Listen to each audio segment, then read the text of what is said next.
There's been huge news this week from Wales where First Minister Vaughan Gething has resigned after 4 of his ministers tendered their resignation. Gething was in the job for less than 4 months after winning the premiership in a close-run race with rival Jeremy Miles. Jeremy Miles was one of the 4 ministers to resign and will likely be the front-runner to replace him. Here's what Gething said in his resignation statement. Having been elected as leader of my party in March, I'd hoped that over the summer, a period of reflection, rebuilding and renewal could take place under my leadership. I recognise now that this is not possible. Gething's premiership has been dogged by allegations of impropriety in regard to a £200,000 donation from the firm of a man previously convicted of environmental offences. In regard to that, Gething wrote, you can do the Gething voice, Nish. I'm not going to be doing an impression of the No, Welsh I didn't First mean Minister. impression. I mean, you can read the voice. I will not be, out of respect to our listeners in Wales, I will not be riffing a Welsh accent. No. This is what Gething wrote. A growing assertion that some kind of wrongdoing has taken place has been pernicious, politically motivated and patently untrue. In 11 years as a minister, I've never ever made a decision for personal gain. I've never ever misused or abused my ministerial responsibilities. My integrity matters. I have not compromised it. Now, a few weeks ago, we spoke to Welsh Affairs editor at Wales Online, Will Hayward, to discuss the scandal. Here's a clip from our episode on the 20th of June. Welcome, Will. Hi, thanks for having me. Last time you were here, you did say that Vaughan Gething was in for a rocky ride. I'm sure you have your I Told You So t-shirt somewhere in the room. So, I mean, you called it, right? It was written in the stars, I suppose. Yeah, and also this is sort of a creepy tradition with you, Will, because you actually, even before this, last time we talked about the fact that you accurately predicted Vaughan Gething's win and pretty much accurately predicted the percentage wins as well. So, I mean, like, what's going on, Will? Are you a soothsayer? No, I am the stop clock, and you come to me twice a day. I think that is what happens here. Okay, so could you catch everyone up just very quickly? What went down 2 weeks ago? Okay, so it's been well documented the issues that Vaughan Gething has had with his donations. This has culminated in a leak which came out, and it came from within the ministerial Labour group, where it showed that Vaughan Gething had said in a message during peak time COVID, I'm going to delete these messages because they could be captured by a Freedom of Information request. Now, he told the COVID inquiry in Wales, when it came to Wales, that he had not deleted any messages, that they'd been lost when his phone was lost. Now, he then sacked a member of his cabinet called Hannah Blythen, and she had supported Jeremy Miles, who was his opponent in the leadership race. This triggered a series of events. So there are 60 members of the Senedd, so that's the Welsh Parliament, and Labour only have 30 of those members, which means they've been in an agreement with Plaid Cymru, which is our equivalent of the SNP. And what they basically said was, it's not a coalition, but Plaid Cymru will help keep Labour in government, get their budgets through in exchange for certain policy commitments. But after the incident with Hannah Blythen and all of the donation saga, Plaid Cymru have said, no, we're done with this, we're going. So that meant that Vaughan Gething no longer could control a majority in the Senedd.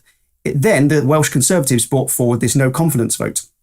And the Conservatives voted against him, the Plaid Cymru voted against him, and the solo Liberal Democrat, the lone Lib Dem, also voted against him. the loneliest Lib Dem in the world. I know, but I think they like to see themselves like a leopard, like a loner, not that nobody wants them. But because Labour have 30 of the 60 members, if it was a draw, that it goes with a continuation of the status quo, and that would mean that he would be okay. However, 2 of his own party members were ill on that day, so they just didn't turn up to vote. Now, maybe they were ill, maybe there was something going around, there was something in the water, but they could also have voted remotely by logging in at home, and they could have even given a proxy to somebody else within the Senedd to vote for them, and they didn't. So he lost that vote. Now, it wasn't a binding vote, but it does mean that the Welsh Parliament, the democratically elected Welsh Parliament in Wales, we spend so much time trying to convince people that you need to take this thing seriously. He then said, no, this is a gimmick. I'm ignoring this. Now, bear in mind, Humza Yousaf, at the threat of losing a no confidence vote in Scotland, stepped down. Yeah. Vaughan Gething said, no, this is a gimmick. I will not be stepping down. People were poorly. This isn't fair. And as you can imagine, that has been seen within his own party and outside as it's a very sticky wicket for him to be playing on now. he's lucky because a general election was called. And that means a lot of Labour MSs, so Senedd members, are uninclined to rock the boat at the moment. Right. But that's soon going to be done.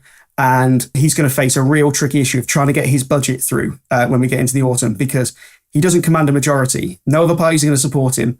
And the long knives are probably going to be out from within his own party as well. We've had all the manifestos from the UK parties now, and Labour are promising a new Council of the Nations and Regions, bringing together the PM, Metro mayors and Welsh, Scottish and Northern Irish leaders.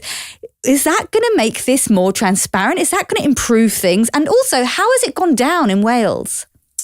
Well, among Welsh Labour, this is actually really, really contentious. So both Vaughan Gething and Jeremy Miles, the people who ran to replace Mark Drakeford, both of them said, we want the devolution of justice and we want the devolution of policing.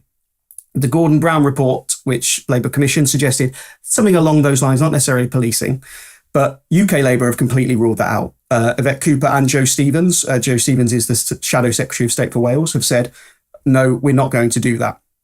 But Scotland has devolution of policing. Northern Ireland does, but Wales doesn't. That's a historical anomaly among many other things. But it feeds into this perception that actually Welsh Labour are not perceived as like kind of equal partners by UK Labour. The perception is that they're seen as just another branch. And that's a real issue, because there's a reason that Welsh Labour is the most successful democratic party in history. They've been the biggest party in every election since 1920. Whereas in Scotland, Scottish Labour 10 years ago got absolutely decimated. And the reason is Welsh Labour is seen as really, really Welsh. It's a really strong brand. And the perception is now UK Labour and also Vaughan Gething are messing with this massive success. It was Rhodri Morgan who coined the phrase clear red water. And that was the idea that there should be clear red water between Welsh Labour and UK Labour. And that's what's kept Welsh Labour successful. That phrase was actually written by Mark Drakeford when he was Rhodri Morgan's special advisor. Wow. But now there's this scene of this blurring of the lines, that Welsh Labour is just a branch of UK Labour. And at the next Welsh Parliament elections, that is something that Plaid Cymru, the Welsh Nationalist Party, are likely going to try and capitalise on, because it was really hard for them when they had Mark Drakeford, who advocated for more devolution. He called it Devo Max, home rule within the United Kingdom. He spoke Welsh fluently. He was a first language Welsh speaker. And now you've got someone who is very much seen as UK Labour's puppet, especially because Vaughan Gething can't say anything. It's only the support of UK Labour that's kind of keeping him in the job at the moment. And there's an argument that that's exactly how UK Labour want him to be. Just going back to this Council of the Nations and Regions, surely that would deliver what Mark Drakeford was talking about. The devil's in the detail always.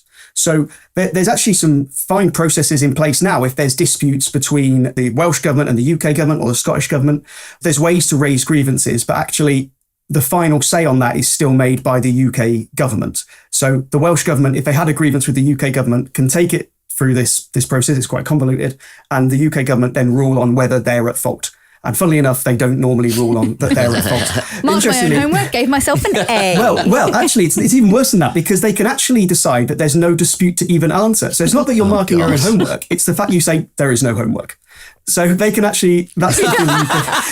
So the devil will be in the detail, but Wales is always a little bit behind Scotland, and that's for lots of reasons in terms of devolution.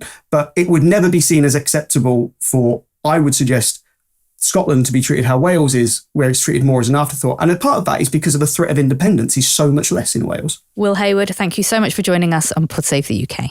Thank you for joining us here on our new YouTube channel. Hit that subscribe button and ring the bell for notifications whenever we post new content. And don't be afraid to drop a comment down below to let us know what you think.